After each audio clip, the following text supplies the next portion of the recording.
Hey, what's good, y'all? Welcome back to another video. Today, we're going to be talking about potential free agents that the Texans should target at this moment in free agency. Obviously, Nick Caserio has made so many moves already, but there are some positions that are still left to be filled, and those are wide receiver, safety, and cornerback. And in this video, we're going to be going over some potential wide receiver free agents that the Texans should get at right now. So right now we have a cap space of $7,920,689, and so it may or may not increase depending on what moves we do, considering with other players' contracts like restructuring, kind of like we did with Laramie Tunsil, or cuts or whatnot. So but for this video, we'll just pretend we have that $8 million in cap space. And right now, our roster for wide receiver isn't that great. I mean, you still have Brandon Cooks, who's a great wide receiver on his own. But then after Brandon Cooks, you have Randall Cobb, who's all right. I mean, he was okay with us, but he got injured. And then you have QT, and then Chad Hansen, and then Isaiah Coulter, who's kind of an unknown. So it would be pretty helpful to grab a whole wide receiver to kind of fill that Will Fuller need. And so the first wide receiver we're going to talk about is T.Y. Hilton. And so I know y'all, you're pretty much thinking, what, T.Y. Hilton, the Colts, Texans killer, basically. But T.Y. Hilton, he's 31 years old. And you probably won't be seeking too much money considering he had a down year last year. I'm going to read out some stats. In 2020, he only had 762 yards with and only 5 touchdowns, and which is kind of low for Ty. But he did have 42 first down catches, and his longest catch was 50 yards. So, what are your thoughts on a potential signing of T.Y. Hilton? Yeah, T.Y. Hilton, he would come in, he would bring that veteran leadership. He's done, I guess you could say, somewhat of a lot of winning in Indianapolis. I guess, sure, he's had a couple of down years, losing years. But when Andrew Luck was healthy, they were a pretty good team and pretty dangerous. Obviously, probably not Super Bowl contenders every year, but they were pretty solid. He would come in here bringing that, yeah, as I said, that veterans leadership, probably like a winner's mentality. Probably be like that wide receiver number 2, wide receiver number 3. He could probably help up coach a rookie wide receiver, something like that. So, and I think it could be a win-win for both sides. Ty could probably get a decent-sized contract, maybe like a 1-year, $4 to $5 million deal, and Houston could get a pretty solid receiver for that price. So yeah, I think Ty would be a very good signing for us. Yeah, and Ty is also a guy who's pretty good on staying on the field. He played 15 games last year, and one thing that did concern me was that when he was targeted, it kind of resulted in 3 interceptions. I don't know how much is Philip Rivers' fault, but yeah, and then he also did have 3 drops, but that's I guess that's okay. I mean, that's kind of expected out of some wide receivers. But T.Y. Hilton wouldn't be a bad choice, and of course, since he plays so well at NRG, signing him to the Texans would mean he'd play well for at least 8 games, right? We have 8 home games, so maybe he plays well those games, but it wouldn't be a terrible pickup for sure. And him and Brandon Cooks would probably be a nice duo, 1-2 punch, in my opinion. Yeah. He would probably wear that same clown mask that he wore in that playoff game against us. He'd probably walk in with that every game. So. But yeah, the second wide receiver that we could probably sign that would be a very good addition for us is Josh Reynolds. He formerly played with the Los Angeles Rams. He was drafted in, I believe, the 2017 draft, 2016 draft. In his first year of 2017, he was 22. He played 16 games. He was targeted only 24 times, which I mean isn't that good for a wide receiver. He had caught 11 of those 24 passes, and he had 104 yards with 9.5 yards catch, and he had 1 touchdown. And his longest reception in 2017 was only 28 yards. So I mean, in 2017 he wasn't too great, I guess. And in 2018, he also played 16 games. He had way more targets with 53 and way more receptions with 29 and way more yards with 402. He also had 5 touchdowns in 2018. So he progressed very well from 2017 to 2018. And in 2019, he played also all 16 games.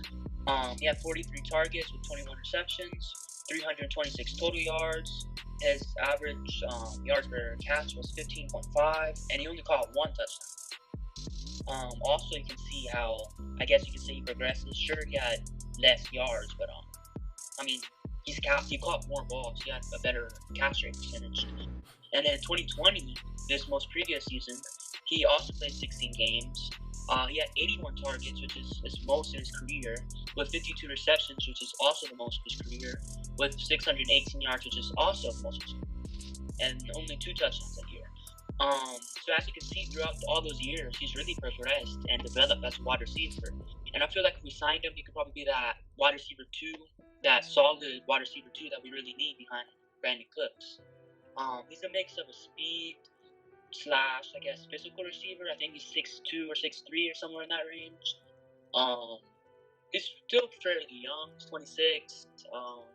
Yeah, what do you think about Josh Reynolds? Yeah, Josh Reynolds kind of like one of those unrecognized talents on that Rams receiving core, and he's one of those yak monsters. In 2020 he had 225 yards of yak, which is yards after catch, which is really really good. And although his passer rating when he's targeted is only 85, whereas T.Y. Hilton is like 90.9. I think he'll still be a great addition for us. We need kind of those speedy guys. Obviously, Will Fuller was that speedy guy for us, and Josh Reynolds wouldn't be a terrible replacement for Will Fuller. And considering that he's coming off a career year last year with the most yards he's ever gotten, I think he might want a little bit more than T.Y. Hilton, probably like a 1 year, $5 million contract, or maybe even more. I don't know what its market's like, but he would be a great addition for the Texans for sure, and I think he would fit well for us. The next wide receiver we will talk about is Chris Conley. So Chris Conley, he has had an up and down career. In 2016 he had 530 yards, and then 2017 he had 175 yards, and then back in 2019 he had 775 yards. 2020 he had 471 yards. So his career has been kind of going up and down. Obviously yards aren't the only determinant of how good a wide receiver is, of course, but and he also doesn't really get too many touchdowns. Obviously 2020 he only got 2, but the year before he got 5, which is pretty decent for a wide receiver. So obviously he could be like a wide receiver 3. I don't think he'd be better than Cobb per se. Cobb is more of that slot guy. Conley plays more on the outside, I'm assuming. But he's probably going to have one of those prove it deals. I think all these guys that we mentioned in this video are going to have those 1-year contracts. I highly doubt that Nick Caserio is going to give a 2-year contract, like for the very select few of the players. So Chris Conley, obviously, like I said, up and down career so far. He could be looking to come to the Texans to revive his career like many other players.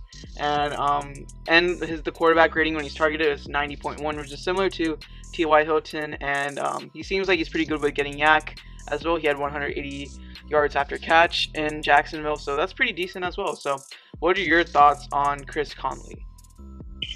Yeah, Chris Conley can come in and be that more physical guy, that more aggressive type of guy. He can go up and catch a 50-50 ball. He's pretty fairly fast. I've seen him catch a lot of pretty, I guess, long throws, big throws, speed catches. Yeah. I feel like he could be a very solid signing for us. Probably like how you said, like a 1 year, probably like a $3.25 million deal or something like that. If he could come in here and at least produce at the least maybe 550 yards, 600 yards, with maybe like 2 to 3 touchdowns, that'd be a very solid wide receiver 2 for us, considering that we don't even know who our quarterback's going to be. So if he could come in and get that kind of stats, I think that would be a very good signing for us for the wide receiver. Yeah, and he does have that deep threat ability, like you said. In 2019, his longest catch was 70 yards, so that's pretty good. And then last year he had 51 yard catch. So like I said, and this past year he's coming off a 63.5% catch percentage. So that's pretty decent. So yeah, like I agree with the contract and everything, and he'd probably be really good for us. And the last wide receiver we're going to talk about is Antonio Brown. For one, I don't think this is probably going to be possible because considering Antonio Brown probably wants to play with Brady, probably wants to be on a contender, and the Texans are probably not a contender for next season, maybe in the upcoming years at the rate that Nick Caserio is trying to work really hard to improve this roster. But Antonio Brown, he'd probably definitely be wide receiver number 1 on this team. He brings that superstar caliber, and Antonio Brown, he's still very good. He showed little to no signs of regression last year. And he did catch a touchdown in the Super Bowl. And so in 2020, in 8 games played, he had 483 yards, which is 60.4 yards per game. And he had a 72.6% catch percentage, which is really, really good. And then quarterback rating, obviously, when targeted is 109.8. Obviously, he had Brady throwing to him, so that kind of changes things. But pretty good. And he had 0 drops last year in 8 games. So Obviously, he's kind of that reliable target, and overall in his career, he's been pretty healthy. This last season, obviously, he's having suspensions to have and stuff like that, but in most of his career, he's been pretty healthy. So that's pretty good. A wide receiver who can stay healthy. So what do you think about a potential Antonio Brown to Houston signing? Yeah, like you said, Antonio Brown will probably be very unlikely to sign with Houston. But if he were to sign with Houston, I feel like that would be a very good, probably like a win-win for both sides, I guess. Maybe not necessarily as much for Antonio Brown, but he could probably come in here and get his mind right. I understand that he got his mind right in Tampa Bay, and Tom Brady helped him and all that. But maybe coming down Houston, probably playing with some guys that aren't really, I guess, at his level, I guess you could say. He could come in here, as you said, be that wide receiver 1. Cook to be that wide receiver 2. It could be a very good wide receiver room if we got Antonio Brown. Even with the other guys that we have, like Randall Cobb, Kiki QT, and Chad Hansen, and those guys. Antonio Brown, he could probably come and be like on a 1 year, $5 million, maybe $4 million. But in my opinion, I think he goes back to Tampa Bay. I don't think it's first.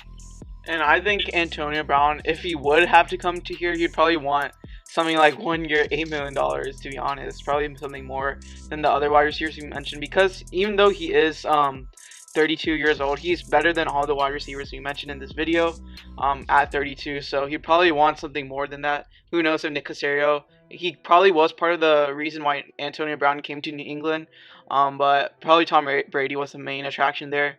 But who knows? Nick Caserio has dealt with him in the past in New England, so that previous connection could have some sway in kind of reducing that kind of contract thing.